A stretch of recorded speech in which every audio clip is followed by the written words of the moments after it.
Buen día, nosotros somos estudiantes de la Facultad de Medicina de la Universidad Autónoma de Nuevo León y el día de hoy queremos brindarles una campaña sobre la materia de promoción de la salud acerca de la diabetes.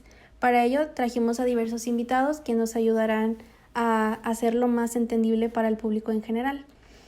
Bueno, como primer invitado tenemos a la doctora Noemí Llanas, quien es trabajadora del Instituto de Seguridad y Servicios de la Salud de los Trabajadores del Estado. Buenos días. Bueno, gracias por invitarme. Gracias a usted por asistir, doctora. ¿Podría empezar diciéndonos qué es la diabetes? Claro que sí. Pues la diabetes es una enfermedad en la que los niveles de glucosa, es decir, de azúcar de la sangre, están muy altos. La glucosa proviene de los alimentos que nosotros consumimos. La insulina, como sabemos y saben ustedes también, es una hormona que ayuda a que la glucosa entre a las células para suministrarles energía. Sabemos que hay varios tipos. Tenemos la diabetes tipo 1, que se le conoce como insulino dependiente, debido a que en esta clasificación las células beta del páncreas, las cuales secretan insulina, se destruyen, por lo que el tratamiento adecuado pues es suministrarles la insulina que ellos mismos no pueden producir. Tiene predisposición en los pacientes jóvenes, principalmente entre las edades de 15 y 18 años, pero pues también sabemos que puede desarrollarse a cualquier edad. El otro tipo de diabetes que conocemos es la diabetes tipo 2 o insulino resistente. Es decir, que estos pacientes pues no producen suficiente insulina o son resistentes a ella. Este tipo suele desarrollarse en personas de entre 35 y 50 años de edad. Y también sabemos que existen diversos factores que influyen, tales como el sedentarismo, la obesidad y obviamente pues la genética, entre algunos otros. Y sabemos que también hay una diabetes que se desarrolla de una enfermedad preexistente. Por ejemplo, en un exceso de hormona del crecimiento, al elevar los niveles de glucosa en sangre, los pacientes pueden llegar a desarrollar diabetes mellitus. También tenemos lo que es la diabetes gestacional, es decir, la diabetes durante el embarazo, en donde se elevan diversas hormonas que provocan insulinoresistencia en las células, aumentando los niveles de insulina, y al querer romper esta resistencia, provocan lo que nosotros conocemos como diabetes gestacional. Muchas gracias, doctora. Ahora nos podría mencionar cuáles son los síntomas que presentan los pacientes diabéticos. Claro, pues desde que yo era estudiante de medicina, yo creo que ustedes también en sus clases básicas de medicina generalmente nos enseñan a que nos aprendamos qué es la enfermedad de las 3P. ¿Qué quiere decir eso? Que tienen poliuria, polidipsia y polifagia. Es decir, son pacientes que tienden a orinan mucho, tienen una sed excesiva y también les da muchísima hambre. Estos pacientes también presentan fatiga, pérdida de peso, que son otros de los síntomas, y tienen, pues, este tipo de pacientes tienen complicaciones como lo que conocemos como cetoacidosis diabética, en el cual el paciente puede tener alteraciones del estado de la conciencia. Sabemos también que las cifras normales de la glucosa van desde 70 hasta 100 miligramos por decilitro. Esta es una información que quiero agregarles, porque de ahí vamos a partir para saber qué tipo de paciente está ante nosotros y tiene unos niveles ya elevados de la cifra que les acabamos de dar, y tenemos que estar ya ser perspicaces para poder diagnosticar este tipo de pacientes. Sabemos que el laboratorio, pues podríamos decir, preciso para llegar a ello es la hemoglobina glucosilada, que tomamos como valor de referencia que esté arriba de 6.5 para saber que ese paciente está cursando con diabetes mellitus.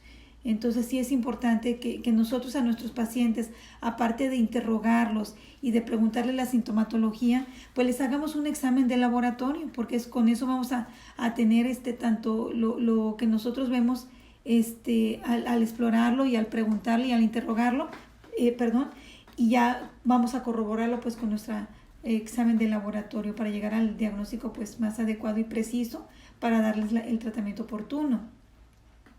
Estamos nosotros, por ejemplo, en el caso mío, que yo trabajo en el ISSSTE, tenemos muchos programas en los cuales tratamos de lograr un buen control en estos pacientes cuando ya están diagnosticados. Hay un programa, por ejemplo, que se lleva en medicina preventiva, que se hace la hemoglobina glucosilada a los pacientes. los médicos que estamos en consulta, mandamos al paciente que tenemos una duda o que ya sabemos que es diabético para ver si realmente lleva un buen control. Eso es importante. Pero también hay otro programa que se llama Preveniste, en el cual es el paciente sano al que tenemos que empezar a educar y ayudarlo con una alimentación sana, con ejercicio, explicarles también qué tipo de alimentos no hay que abusar, que son los carbohidratos. Y si tenemos la genética de que nuestros padres son diabéticos, pues desde ahí empezar con la población sana. Yo siempre insisto, ahí en el hospital, como en Salubridad, como en la mayoría de los hospitales que trabajamos muchos médicos, en que hay que ser preventivos. O sea, ¿por qué no enseñarle al paciente a educarlo desde antes de que tenga ya el diagnóstico? ¿Por qué tenemos que ver a los pacientes cuando ya llegan con los síntomas? Yo creo que aquí en México es uno de los países que nos falta más cultura de prevención. Hay que estar siempre insistiendo en la prevención. Hay que ser más médicos preventivos a médicos curativos, ¿verdad? Y si ya nos tocó el paciente que llega con la sintomatología, pues desde el inicio enfocarnos y hacerle entender al paciente que es diabético, porque también muchas veces empieza joven y tú les dices que es diabético y de ahí a lo mejor salen con el tratamiento y con todo lo que nosotros les damos, porque acuérdense que para poder manejar un paciente de este tipo es un equipo en el que participamos desde la nutrióloga, el médico general, el médico especialista, para poder llegar a un control adecuado de cada paciente. Entonces sí es importante hacer campañas, pues no sé, en Salubridad se hacen campañas, por ejemplo, así como los odontólogos que hacen campañas dentales, también hay campañas para acercar ese tipo de población que ya esté diagnosticada, y la que no, pues a enseñarla a que tiene que prevenir llegar a tener diabetes, desde lo que es la obesidad, que es una patología muy importante previa a que empecemos con la diabetes, ¿verdad? Doctora, ¿cree que estas campañas realmente son de ayuda? Y sí, ¿qué mejoraría de ellas? ¿Cómo haría hacerle conocer a la población que estas campañas de verdad sirven? O si ya ve que sirven, ¿qué es lo que podría mejorar para que los pacientes realmente se acercaran?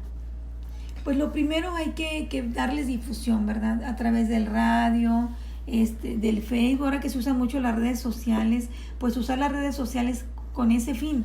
Decirles, por ejemplo, tal lugar va a haber una plática para la población que tiene diabetes.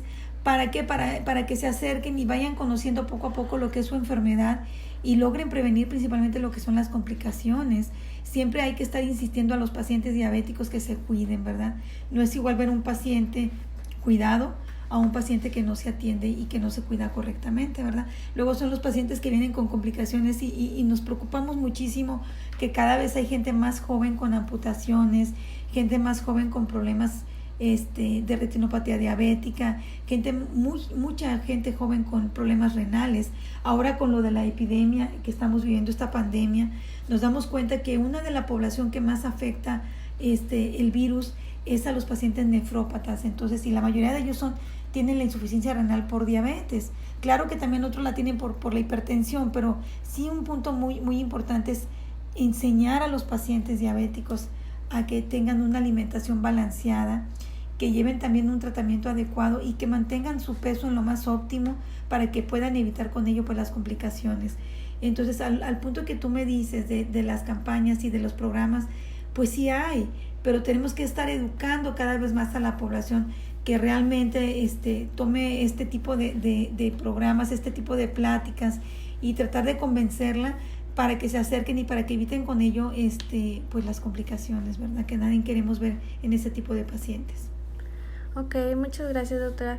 ¿Nos podría decir qué piensa acerca de nuestro proyecto? Pues qué bueno que alguien se preocupa por esto, ¿verdad? Sí, hay muchas personas que día a día nos estamos enfocando mucho y tratando de llevar lo mejor que podemos y de tratar de evitar que las personas tengan un síndrome metabólico, ¿verdad? Que en el síndrome metabólico una de las patologías pues es la diabetes. Entonces, tratar de ayudar al paciente que empieza con una sola enfermedad, que no se le agregue otra y llegue a lo que conocemos como el síndrome metabólico. Entonces, sí es importante que jóvenes como ustedes, que están empezando en las carreras de medicina, empiecen a hacer promoción de la salud. Eso es bien importante. Enseñar a la población a que se cuide desde que estamos sanos, desde que estamos niños, que tengamos una alimentación adecuada, y que desde niños los enseñemos a que evitemos pues alimentos chatarra, ¿verdad? Que el niño gordito no es el bonito, o sea, hay que cuidar que los niños no tengan obesidad desde edades muy tempranas. Y si ya viene lo genético, pues agarrar a esos padres y acercarlos para enseñarlos y motivarlos a que bajen de peso, a que hagan ejercicio y que lleven una dieta pues lo más sana, ¿verdad? Muchas gracias por su participación, doctora. Le agradezco bastante. A continuación, procederé la palabra a nuestra siguiente invitada especial. Hola, muy buenas tardes. Mi nombre es Marla Rodríguez y pues seguimos con lo que es este podcast. En esta sección pues vamos a tener otra invitada muy especial, que es la licenciada en enfermería Nelly Barrientos, la cual cuenta con mucha experiencia en lo que es la educación en diabetes. Hola, buenas tardes.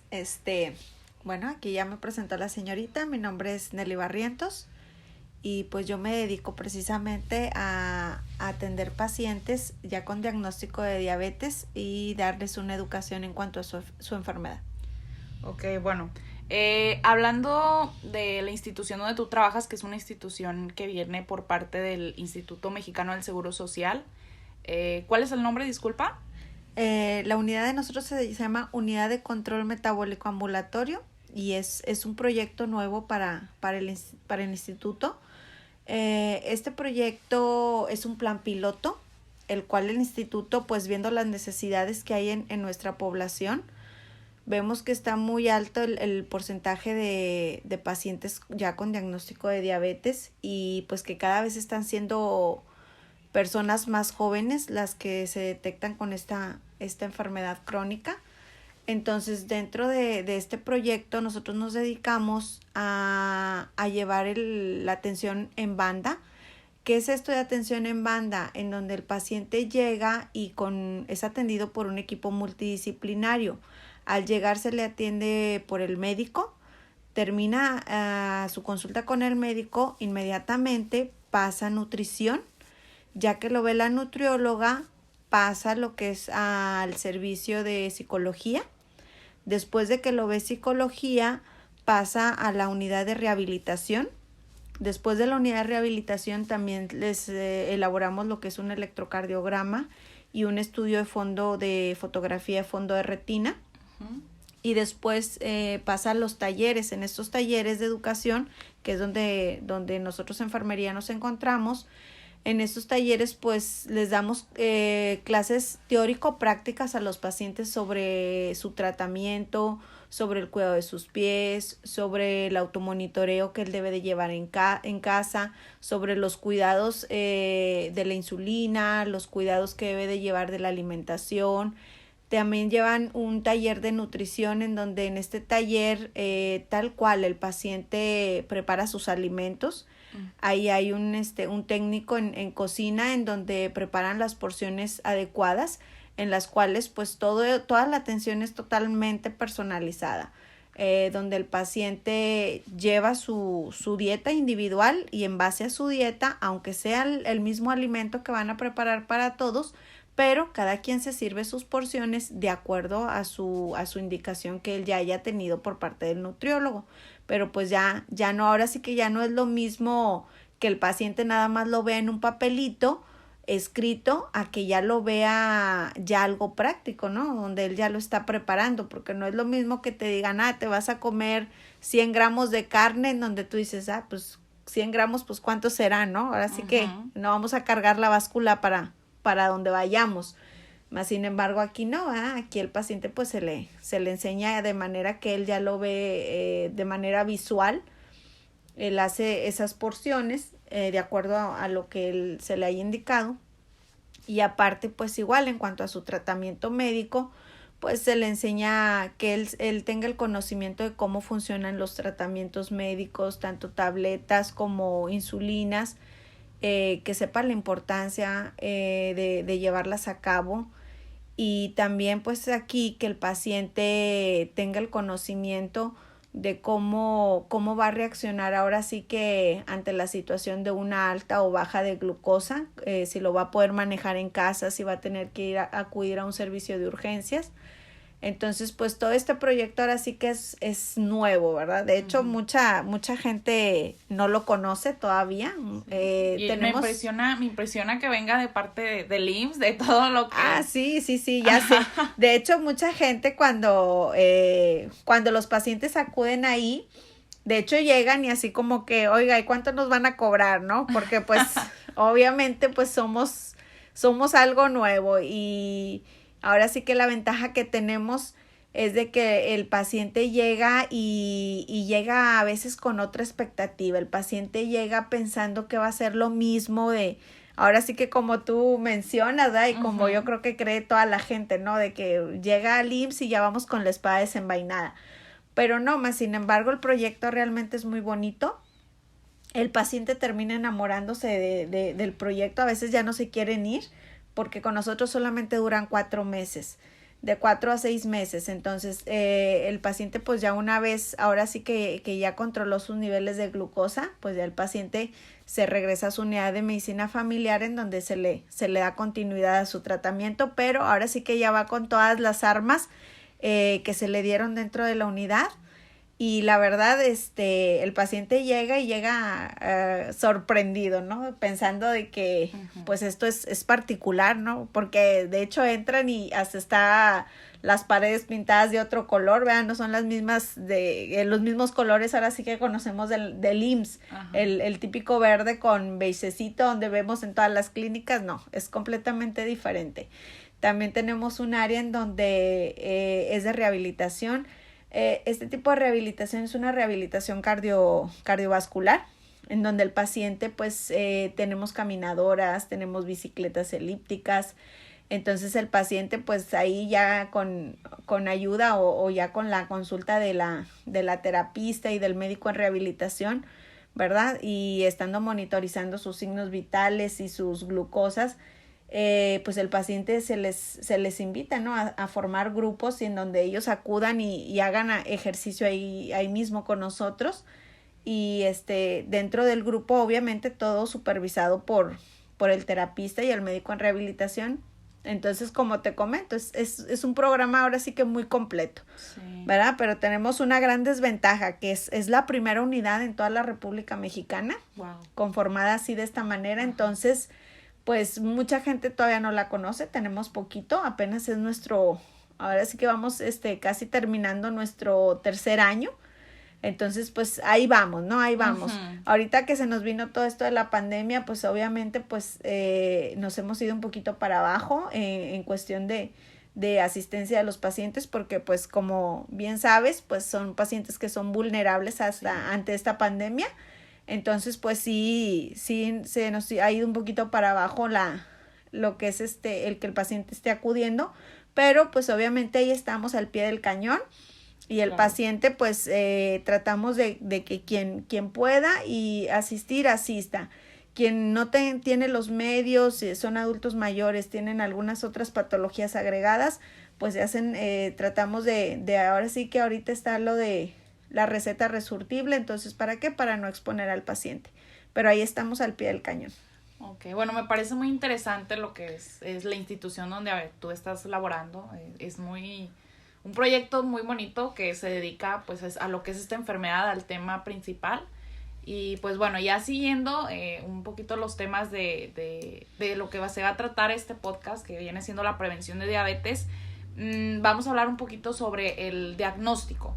¿Qué proceso llevan los médicos o las enfermeras, o sea, todos en conjunto, para llegar a lo que es a darle el diagnóstico a una persona de diabetes? Bueno, aquí primero llega el paciente lo que es a medicina preventiva, en donde contamos con programas en los cuales el paciente se le hace detecciones de enfermedades como diabetes, como hipertensión. Entonces el paciente llega, se le checa la glucosa, se le checa la presión, el peso, vemos las vacunas que debe contar de acuerdo a la edad del paciente. También vemos si es una mujer en la cual pues se le puede realizar el Papá Nicolau, la detección oportuna de cáncer de mama. Se hacen todas las detecciones de acuerdo a la edad de cada una de las personas. Entonces, ya una vez, si el paciente sale como sospechoso, ya sea de diabetes o hipertensión, lo primero que se tiene que hacer es sacarle una cita al laboratorio en los primeros 7 días. Uh-huh. Entonces, ya una vez que se saca la cita al laboratorio, sacamos una cita con el médico familiar para ese mismo paciente. Entonces, en las cuales el paciente, cuando ya acude al laboratorio, al otro día él tiene que acudir con el médico familiar para que le dé esos resultados. En base a esos resultados, pues el médico da un diagnóstico o ya sea confirmatorio o descarta lo que es la diabetes. Una vez que ya se confirma la diabetes, se le integra a grupos. En estos grupos son grupos en los cuales el paciente tiene que acudir cada cierto tiempo. Aquí el detalle pues que tenemos es de que pues a muchos de los trabajadores pues son padres de familia y son jefes de familia en los cuales pues ellos son los que sostienen económicamente a sus familias. Entonces pues por obvias razones pues a veces el paciente no acude porque dice pues yo no puedo faltar al trabajo todo el día o varios días porque pues son días que me van a rebajar, son días que no se me va a pagar. Entonces pues obviamente el paciente pues muchas de las veces ahora sí que desgraciadamente pues no acude a nuestros programas. Entonces ese es ahora sí que un punto débil con el cual nos topamos. Uh-huh. Después tenemos ya una vez que el paciente se integra al grupo, a veces sí van, pero no completan al 100% el programa. A veces el programa es de 6 meses. En esos 6 meses el paciente tiene que acudir una vez a la semana. Pero no, como te comento, o sea, no los terminan al 100%, a veces solamente van una vez, pero a veces no, como que no les interesa o piensan que es pérdida de tiempo. ¿Por qué? Porque ellos piensan que pues una plática no les va a solucionar sus problemas, piensan que una plática pues no les va a quitar la diabetes y pues que no es importante. ¿Por qué? Porque no tenemos esa cultura de la educación. Pues entonces, claro. Pues ese tipo de pacientes son los que a veces se nos llegan ahora sí a ir. Aquí es cuestión de tener mucha labor de convencimiento en el paciente y exponerle, ¿verdad? Ahora sí que los beneficios que va a tener para él el cuidar su salud. Pero un punto ahora sí que bien importante pues es la cantidad, ¿no? La cantidad de pacientes con las cuales contamos. Uh-huh. Y pues sí, o sea, esto ya después, ya una vez que el paciente, si se descarta, pues una vez que ya se descarta, pues ya nada más se le dice al paciente que no tiene diabetes y el paciente pues ya se va a su casa. Pero son pacientes que a veces tienen factores de riesgo y se nos van. Bueno, ahora sí adentrándonos en lo que es estos factores de riesgo, porque pues muchas personas a las cuales se les detecta esta enfermedad acuden a consulta no porque, vine porque tengo diabetes, no, claro que tenían algo más atrás, la alimentación y todo este rollo de lo que son los factores de riesgo. ¿Cuáles son los principales o cuáles son los que conoces? Bueno, los principales factores de riesgo para nosotros desarrollar la diabetes tipo 2, pues la principal pues es el peso, ¿verdad? Uh-huh. Si no estamos en nuestro peso adecuado. Otra pues es la falta de ejercicio, la mala alimentación, ¿verdad? Los hábitos alimenticios que tenemos, el estrés, el fumar, el alcohol, el no dormir bien, aparte pues la herencia familiar, ¿no? Que ya tenemos, que a veces los pacientes ahora sí que piensan que la herencia ya es el único factor y ya si mamá, papá, abuelos Exacto. tienen, no, pues ya a mí también me va a dar, ¿verdad? Uh-huh. ¿Qué importa si me cuido o no me cuido? A mí también Exacto. me va a dar. Y no es así. ¿Por qué? Porque no tenemos ese conocimiento. Entonces el paciente piensa igual. A veces decimos, oye, pues yo creo que tú o cualquiera de los que nos están escuchando podrán decir, oye, yo conozco a alguien que come súper mal y no tiene diabetes. ¿No? ¿Por qué? Porque no solamente es la alimentación, también es, quizás soy una persona que como mucho, pero igual hago mucho ejercicio. Entonces pues voy a consumir todas esas calorías, las voy a empezar a quemar haciendo el ejercicio. Sin embargo, a veces conocemos personas que pueden estar muy delgaditas y traen el colesterol hasta el chongo, ¿no? Okay. Entonces, a veces el paciente ahora sí que tu cuerpo no solamente lo físico, sino que también por medio del laboratorio, ¿no? Nos vamos a dar cuenta cómo andamos. Más sin embargo, si yo ya tengo todos estos factores de riesgo, pero si no tengo la cultura de ir al médico, a la prevención, ¿no? Sino que, ¿qué hacemos? Tú, por ejemplo, ¿cuándo vas al médico? Pues cuando estás enfermo, ¿no? Cuando estás enfermo, ¿no? Entonces, así tenemos todos esa creencia, que vamos a ir al doctor solamente cuando estamos enfermos. Más sin embargo, ahorita en la actualidad, ya yo pienso que todas las instituciones tienen que empezar a poner ahora sí que las antenitas y ponerle atención a la prevención primaria, ¿verdad? Exacto. Porque como cualquier cosa, siempre, si nos vamos a los costos siempre te van a pegar.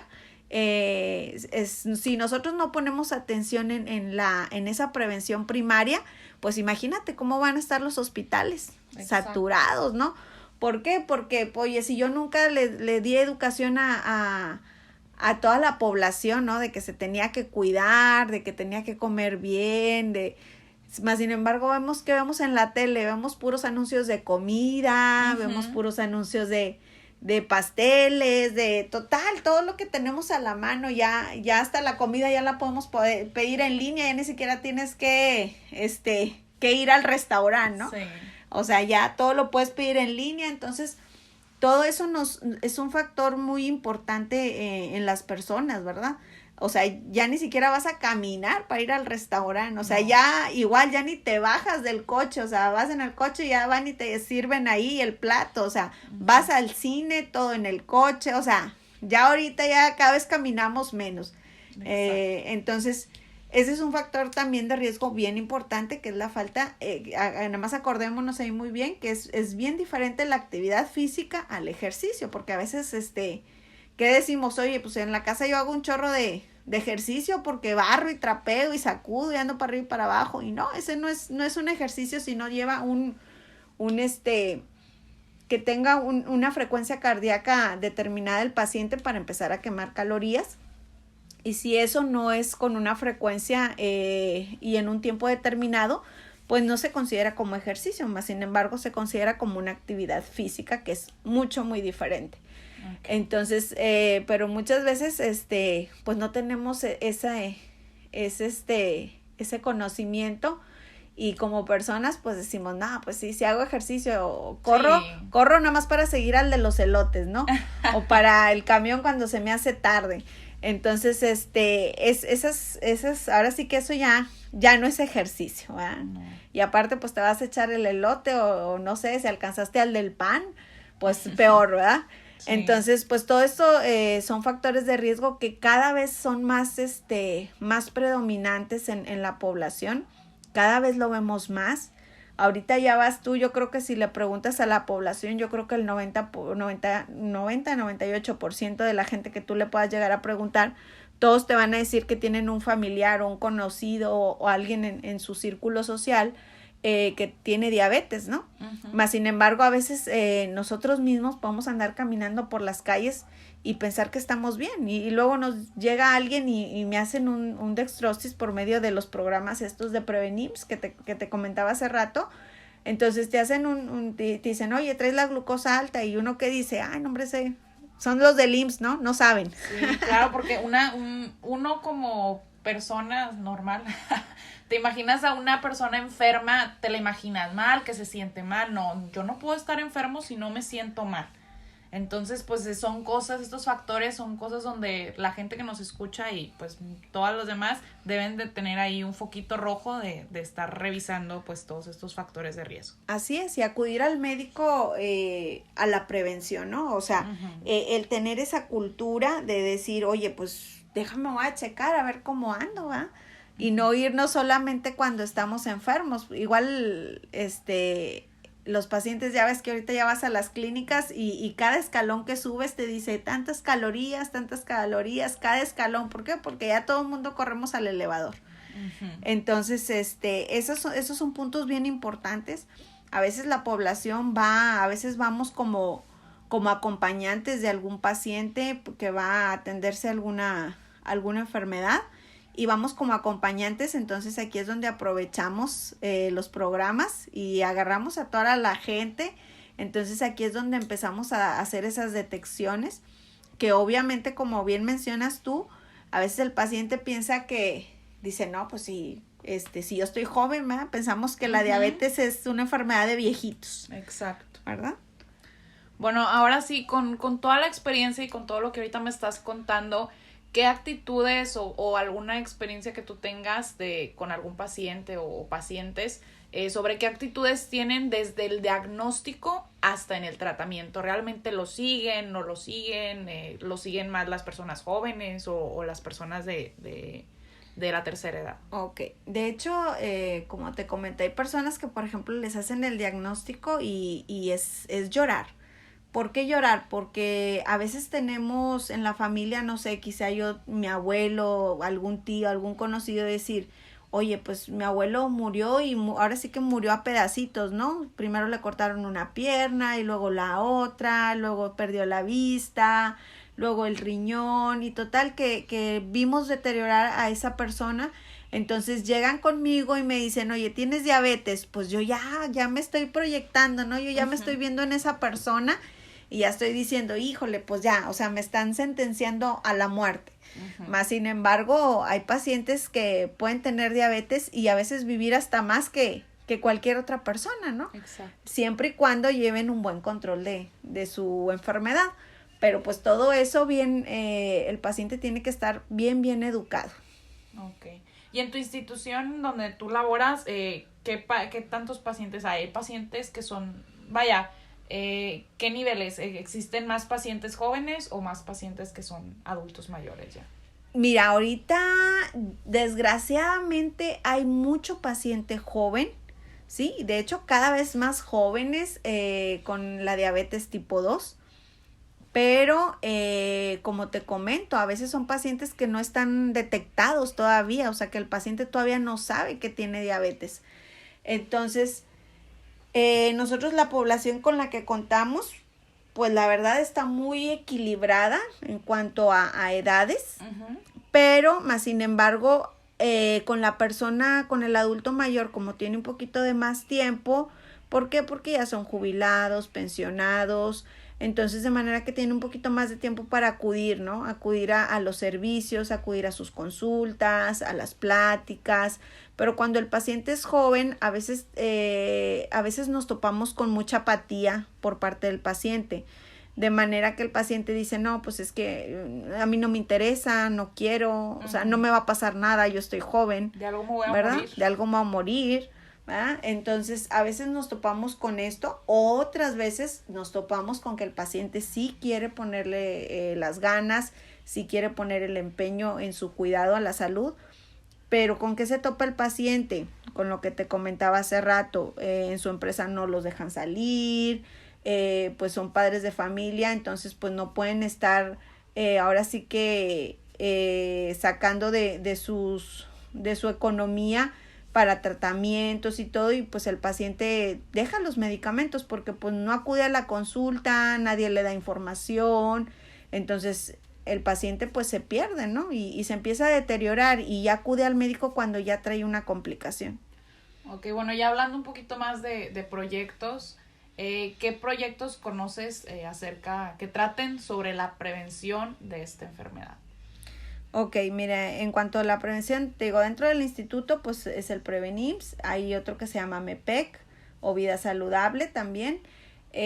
Fuera de la institución, pues en el ISSSTE también cuentan con medidas preventivas para hacer detecciones de enfermedades crónicas.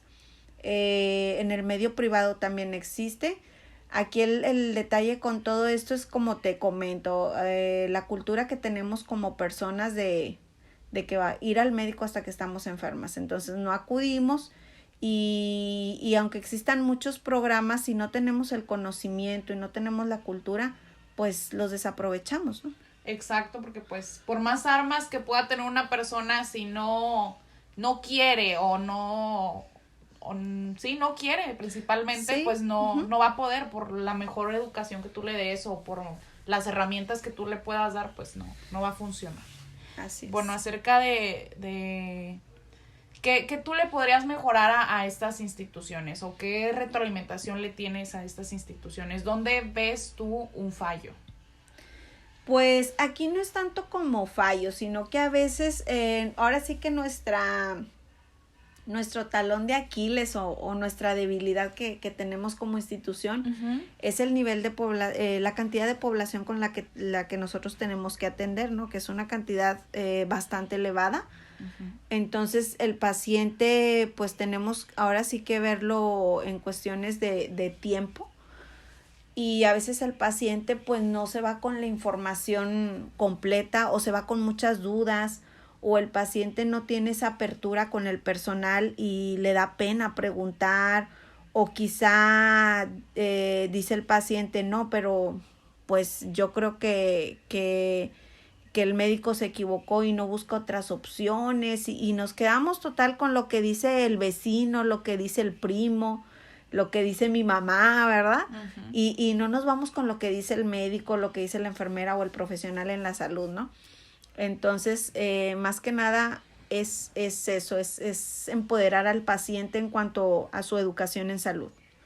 Ok, bueno, ya acerca de nuestro proyecto que te platiqué hace un momento antes de empezar lo que es la grabación, ¿qué opinas sobre nuestro proyecto? ¿Realmente crees que le funcione a las personas para la prevención? Y pues alguna retroalimentación que tú nos quieras proporcionar. Ah, claro, es un proyecto que realmente pues yo pienso que sí se le ve futuro.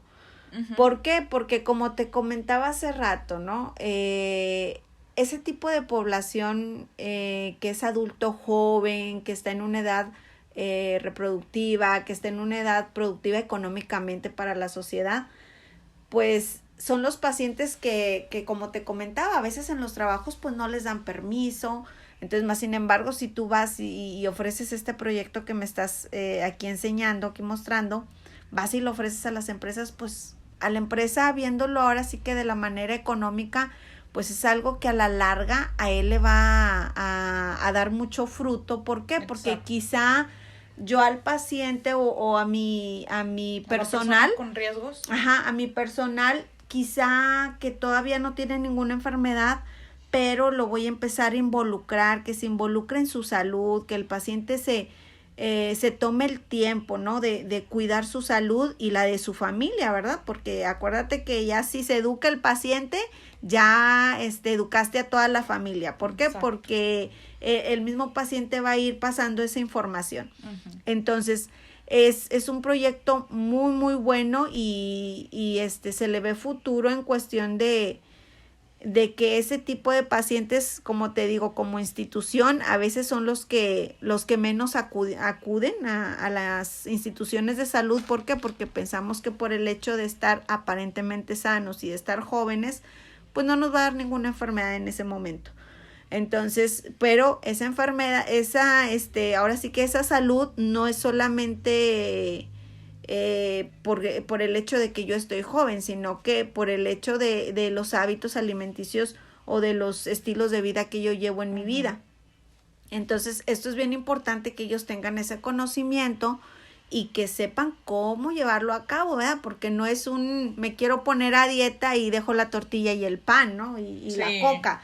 Entonces no es, oye, voy a sacar una dieta de YouTube o de Facebook, influencers, ¿verdad? Y voy a hacer lo que dice Bárbara de Regil, ¿no? Ajá. Voy a tomar las proteínas y todo lo que vende Bárbara de Regil para ponerme así como ella, ¿verdad? Entonces, pues no, o sea, esos realmente son personas que nada más por tener ahí un estatus, pues te dan recomendaciones que ni siquiera son profesionales de la salud. Entonces pues no las podemos tomar en cuenta si no están hechas o dichas por un profesional de la salud. Exacto, porque cada uno es diferente. Exactamente, ¿no? Cada persona va a reaccionar diferente. No todas necesitamos la misma cantidad de alimentos o de nutrimentos de acuerdo a las actividades que hagamos cada quien, ¿verdad? Quizá tú y yo tenemos a lo mejor el mismo peso, pero pues no tenemos la misma edad. Entonces, pues ya eso ya va a cambiar las cosas, ¿verdad? Quizás si a ti a veces el paciente dice,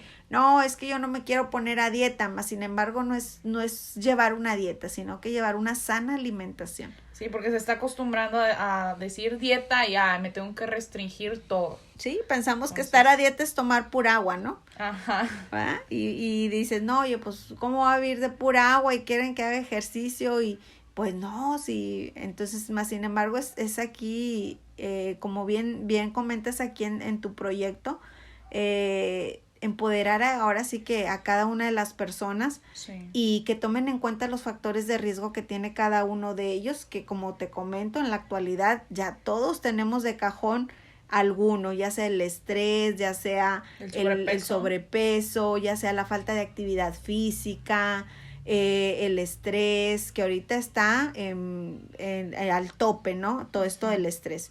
Entonces, este tipo de proyectos son proyectos muy prometedores, yo las felicito.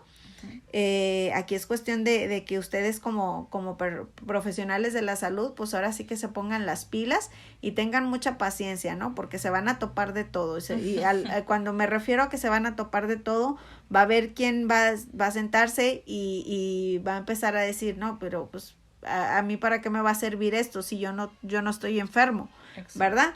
Entonces, es eso, es la actitud que ustedes le pongan al proyecto, eso va a determinar los resultados, ¿no? En cada una de las personas, la actitud tanto de ustedes hacia las personas y lo que estén dispuestas a ofrecerles, ¿no? Pues sí. Sí, realmente nuestro proyecto pues se basa primeramente en la concientización de lo que es la persona, en el empoderamiento, en la educación, que pues es un factor súper importante, y pues en darle seguimiento. Bueno, ya para terminar, pues nada más agradecerte el hecho de que nos hayas apoyado, que estés aquí, y pues muchas gracias. No, pues gracias a ustedes y pues si les funciona su proyecto ahí me invitan. Bueno, pues muchas gracias. Entonces seguimos con la siguiente sección y pues les agradezco por haberme escuchado. Bueno, seguimos con mi siguiente compañera. Muchísimas gracias. Hola, muy buenas tardes. Mi nombre es Paola Samara Maldonado Leiva y nos encontramos aquí con el señor Héctor Maldonado Caldera, que nos va a hacer el favor de contestar las siguientes preguntas. ¿Cuál fue su primera impresión cuando recibió el diagnóstico? Pues al recibir el diagnóstico, mi primera impresión fue de sorpresa y al mismo tiempo, pues algo de preocupación. ¿Qué consejo le daría, pues, a usted mismo y a las demás personas que tienen factores de riesgo para la diabetes? Que el hecho de que te diagnostiquen con diabetes implica necesariamente que tu estilo de vida tenga un cambio, modificar tus alimentos, modificar también la cuestión de si haces o no haces ejercicio y controlar en mayor medida los gustos que uno tiene hacia algunos alimentos o golosinas también. ¿Cómo cambió su vida personal hasta su entorno y la de su familia? El cambio más importante considero es en cuanto a el control que tiene uno que llevar de lo que consumes, porque en mi caso ha sido lo más difícil. Es complicado a veces cambiar los hábitos de alimentación y al mismo tiempo a veces el entorno social, familiar o de amistades no ayudan a veces a eso, porque pues hay muchas tentaciones de alimentos o de eventos sociales en donde es complicado a veces negarte a consumir alguna bebida o algún alimento.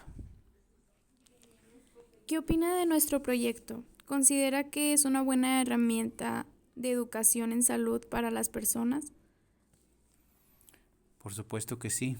Todo lo que ayude a concientizar a las personas acerca de esta problemática de la enfermedad de diabetes, creo que es muy plausible y creo que sí ayuda a bastante para orientar, como les digo, y también concientizar acerca de esta problemática y cómo poder sobrellevarla o cómo poder eh, darle seguimiento para tener calidad de vida.